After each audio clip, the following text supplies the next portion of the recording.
जम्मू कश्मीर में constitution, democracy और peoples rights की 5वीं बरसी मना रहे हैं। यहाँ इन सारी चीज़ों का आज से ठीक 5 साल पहले बेदर्दी से कत्ल किया गया है।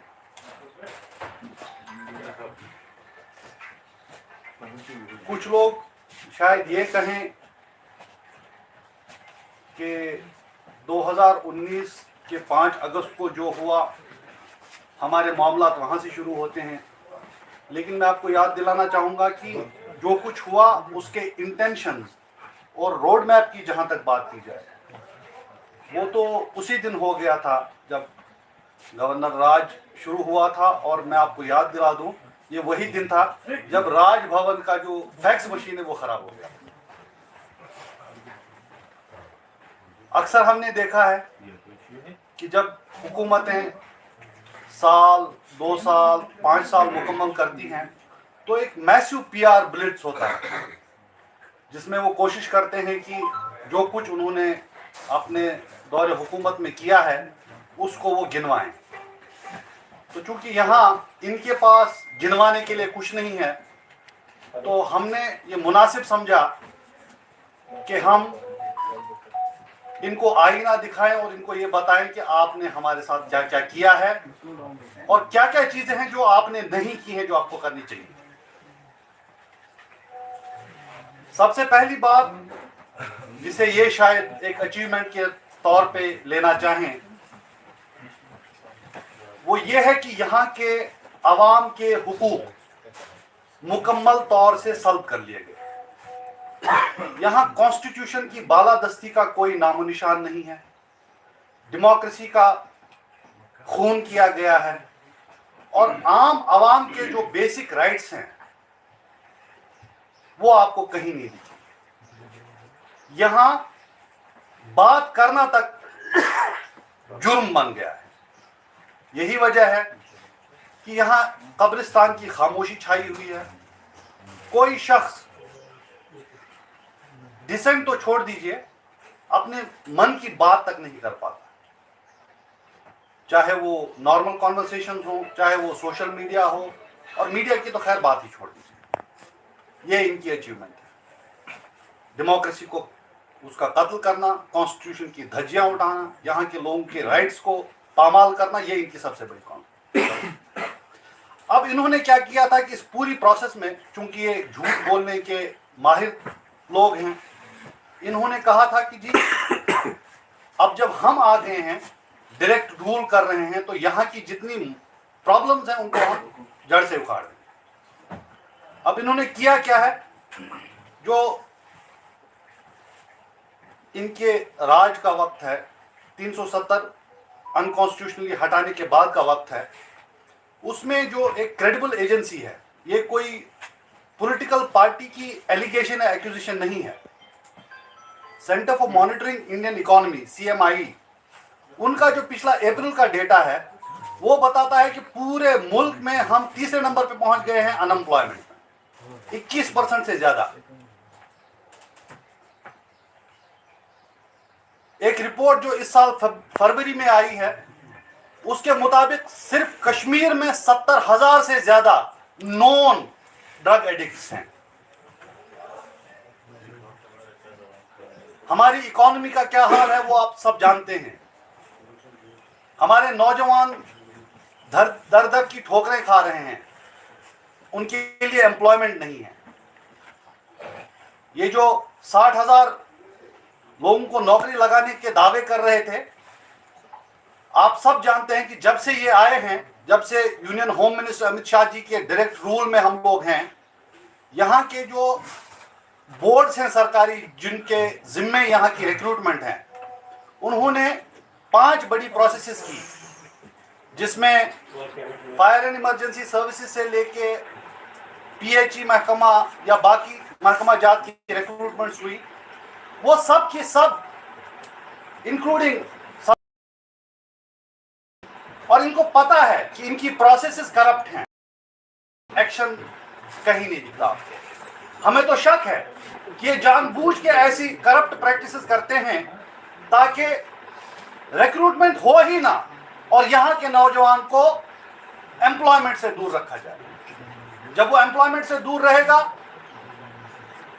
वो जहनी तनाव का शिकार होगा और फिर वो गलत रास्तों पे निकल पड़ता है।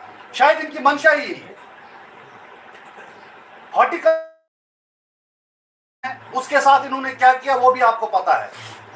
हमारी फ्रूट से लदी ट्रक जब यहाँ से मंडियों के लिए निकलती हैं तो ये लोग उसको हाईवे पे साल इन्होंने ये प्रैक्टिस किया कि 10-10, 15-15 दिन रोक के रखते हैं ताकि जब वो माल से लदी हुई ट्रक दिल्ली या किसी और मंडी में पहुंचे उसकी क्वालिटी इतनी खराब हो जाती है कि उस पर दाम नहीं मिलता। और क्योंकि वो हमारी एक बहुत बड़ी पॉपुलेशन को डायरेक्टली और इनडायरेक्टली टच करता है, उसका असर हमारी इकोनॉमी पे पड़ता है। ये तो रहे मॉरलिटी के मामला, पॉलिटिकल राइट्स के मामला, एम्प्लॉयमेंट के मामला। गवर्नेंस में देखिए जो बेसिक फैसिलिटीज हैं उनका क्या हाल है। आज की डेट में आपको हर जगह पे हाहाकार नजर आएगी क्योंकि राशन लोगों के पास नहीं पहुंच रहा है। हर जगह प्रोटेस्ट हो रहा है। आप बिजली का हाल देख लीजिए। पहले ये होता था कि जी विंटर में डिसरप्शन है, पानी का फ्लो कम है, इलेक्ट्रिसिटी की प्रोडक्शन कम है, इसलिए बिजली नहीं दे सकते। आज हम समर में हैं और आपको पता है कि कितना क्राइसिस चल रहा है इलेक्ट्रिसिटी को लेकर। उसके ऊपर जगह जगह जाके जी हम बजाय इसके किए अपनी सप्लाई को सुधारते, लोगों को राहत फराहम करते, स्मार्ट मीटर के नाम पे लोगों को परेशान किया जा रहा है। बिजली तो है नहीं लेकिन उनको बिजली की फीस 4 गुना बढ़ा के देनी पड़ेगी। यही हाल गांव का है, यही हाल शहरों का है। तो ये इनकी अचीवमेंट्स हैं और ये यहाँ के लोगों की जो विल है उसको पामाल करने की हर कोशिश कर रहे हैं। आज ही एक रिपोर्ट देख रहा था कि इनके एक सेंट्रल मिनिस्टर पिछली बार जम्मू में उन्होंने एक फंक्शन किया था और वहां बोला था कि यहाँ इलेक्शन की जरूरत ही नहीं, होने ही नहीं चाहिए। हमारे लिए इलेक्शन इंपॉर्टेंट नहीं है, लेकिन जो उन्होंने कहा वो उनके माइंडसेट को दर्शाता है, न सिर्फ उस स्पेसिफिक मिनिस्टर के बल्कि पूरी जो आरएसएस बीजेपी कंबाइन का जो एक माइंडसेट है खुसूसन जम्मू कश्मीर को लेके, उसको दर्शाता है। ये सीना चौड़ा करके एक फॉल्स नैरेटिव ऑफ नॉर्मलसी बनाना चाहते हैं, लोगों को बेवकूफ बनाना चाहते हैं। तो आइए अब बात करते हैं कि सिक्योरिटी के फ्रंट पे इन्होंने क्या अचीव किया है।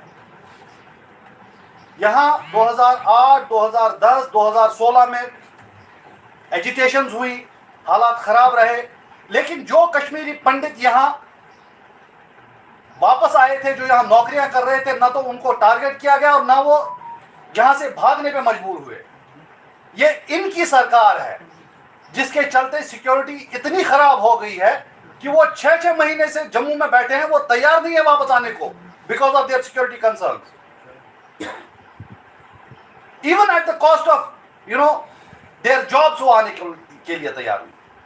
ये इनकी अचीवमेंट है सिक्योरिटी को लेकर। इनकी अचीवमेंट सिक्योरिटी को लेकर ये है कि पीर पंजाल का इलाका, जम्मू का इलाका, जहां वायलेंस काफी समय से it was taken care of, आज वहां देखिए किस तरह के हालात हैं। अटैक जम्मू में भी हो रहे हैं और किस तरह के हालात पीर पंजाल में बने हुए हैं।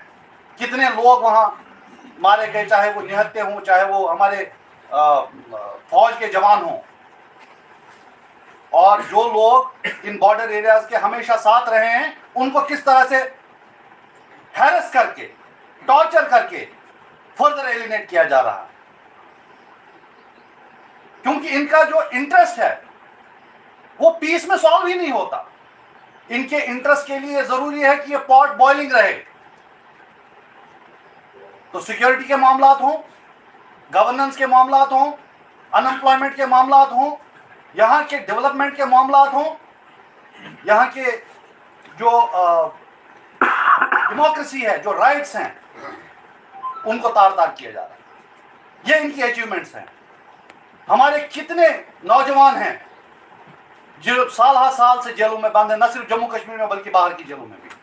और अक्सर हम बोलते हैं कि वो उन गरीब खानदानों से आते हैं जिनके घर वालों के पास इतना पैसा नहीं होता कि वो 6 महीने में एक बार जाके उनसे मुलाकात करें, और वहां जाके उनके केस लड़ना तो सवाल ही पैदा नहीं होता। यह एक डरी हुई सरकार है, डरा हुआ सिस्टम है। अक्सर ऐसा होता है कि किसी भी मुल्क का कोई शख्स जब इंटरनेशनल लेवल पे कोई अवार्ड जीतता है तो पूरा मुल्क उस पर गर्व करता है, लेकिन हमारे यहां उल्टा है।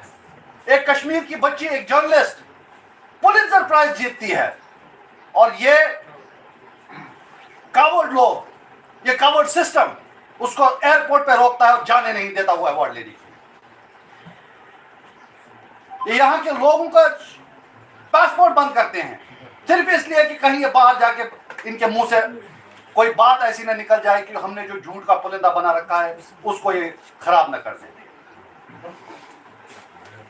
जहां एक और हमने ये सारी बातें गिनाई हैं, इनको शीशा दिखाया है, वहीं हम जम्मू कश्मीर के अवाम को खराज तहसीन पेश करते हैं कि इन खराब तरीन हालात में वो डट के खड़े हैं, कॉम्प्रोमाइज नहीं कर रहे, और अपने हुकूक की पासबानी के लिए वो मुश्किलें झेलने के लिए भी तैयार है। सिर्फ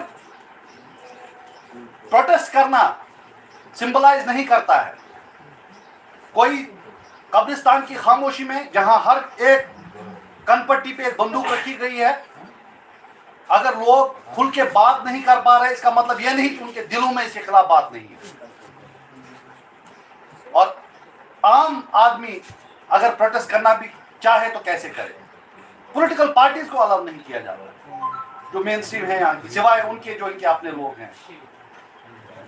तो ये जो आज 5वीं बरसी है यहाँ उस बेईमाना कत्ल का जो कॉन्स्टिट्यूशन, एथिक्स, मॉरलिटी, डेमोक्रेसी का हुआ है, हमने ये बेहतर जाना कि इनको ज़रा सा इनकी रिपोर्ट कार्ड इनके हाथ में थमाएं, इनको शीशा दिखाएं, और वो जो project disempowerment of Jammu and Kashmir जारी है, उसके चलते जो कुछ हमारे यहाँ हुआ है, हमारी रिसोर्सेज पे हमला, हमारी जॉब्स पे हमला, हमारी आइडेंटिटी पे हमला, हम इनको बताएं कि इनकी अचीवमेंट्स क्या हैं। क्योंकि खुद चूंकि इनको पता है कि इन्होंने क्या किया है क्या नहीं किया, तो ये बात करेंगे नहीं, लेकिन हमने ज़रूरी समझा कि हम इनको बताएं। आप देखिए कि जो बेसिक्स हैं, पानी की क्राइसिस आपको हर जगह मिलेगी। जल जीवन मिशन नाम का प्रोजेक्ट जिसमें लोग टेंडर भरने के लिए तैयार नहीं है, पानी नहीं दे सकते, बिजली नहीं दे सकते, इंफ्रास्ट्रक्चर नहीं दे सकते, नौकरी नहीं दे सकते, उसके ऊपर जो कॉन्स्टिट्यूशनल राइट्स हैं उन पे शब खून मारना, यहाँ के लोगों की एस्पिरेशंस को खत्म करने की कोशिश करना, यहाँ के प्रेस को मजल करने की कोशिश करना। हमारे कितने ही जर्नलिस्ट जो हैं अभी जेलों में हैं, एक चीज में उनको बेल मिलती है तो दूसरे चीज में बंद कर देते हैं, एक PSA क्वॉश होता है तो दूसरे केस में अंदर कर देते हैं।